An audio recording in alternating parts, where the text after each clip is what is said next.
Nobody tells you that grief can ambush you in the cereal aisle on a random Tuesday 3 years after the funeral, because you saw their favorite box of cereal and suddenly the floor felt like it disappeared. We talk about grief like it's a season, like winter, something you endure, and then mercifully spring arrives and you're healed. But that's one of the most well-intentioned lies our culture has ever told. Here's what actually happened to me.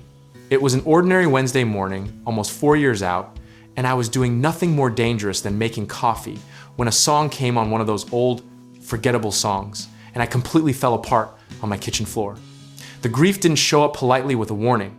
It hit like a car running a red light. Full speed, no apology. The reason this catches us off guard is that we've been sold a model, the 5 stages, the neat little arc that was never meant to be a timeline, but somehow became one anyway. It's like being handed a map to a city that doesn't exist, and then blaming yourself when you can't find the streets. The 5 stages of grief, originally described by Elizabeth Kubler-Ross in 1969, were actually based on the experiences of people facing their own death, not the death of someone they loved, a distinction that almost nobody mentions. We borrowed a framework, applied it backwards, and then spent decades wondering why we couldn't graduate from grief on schedule.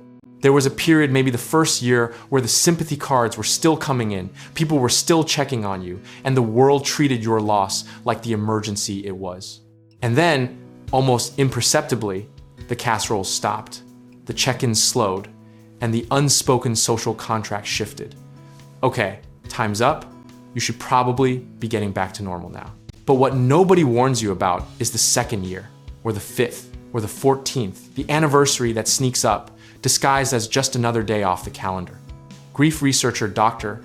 Colin Murray Parks described grief as a series of waves, rather than a straight path downward. And honestly, anyone who has lived it knows he was describing something real.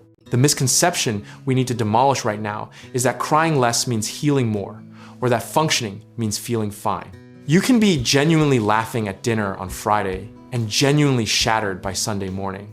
And both of those things can be completely true without contradiction. Here's where the historical pattern gets interesting.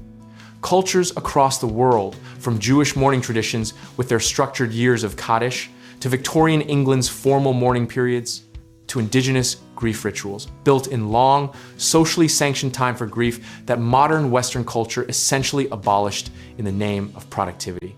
We traded permission to grieve for the myth of resilience. The practical adjustment I had to make was radically lowering my expectations for certain days, not out of pessimism, but out of respect for what those days actually carry. If you know a birthday, an anniversary, or even a random sensory trigger tends to knock you sideways, you plan lighter, you clear the calendar, you treat yourself the way you treat someone recovering from surgery. One strategy that genuinely helps is what some therapists call continuing bonds. The idea, backed by research, that maintaining a healthy relationship with the memory of who you lost is not pathological, it's human. You're not supposed to detach, you're supposed to integrate, which means finding a way to carry them forward rather than leave them behind. Another tool, less poetic, but deeply practical, is building what I think of as a grief first aid kit. A short list of 3 or 4 things you know help when the wave hits, whether that's a specific person you can call, a walk you can take, a song that releases rather than traps the emotion. The goal isn't to stop the wave, it's to have somewhere to go when it comes. The irony is that the people who seem to handle grief best by outside appearances are often the ones who've learned to give it the least resistance, not because they care less, but because they've stopped fighting the calendar and started working with it. Grief doesn't need to be defeated, it needs to be accommodated, the way you accommodate weather. There's also something worth saying about the absurdity of expecting grief to be linear when love itself was never linear. Love was messy and specific and tied to 10,000 small moments. So of course, its absence is messy and specific and tied to 10,000 small ambushes. You don't get a clean loss because you never had a clean love. You had a real one. The philosophical bottom line, if there is one, is this: ongoing grief is not a sign that you're broken. It is the evidence that something mattered. Discipline here isn't about suppression. It's about building a life wide enough to hold both the loss and the living. And if you like this video, subscribe and check out all our other topics.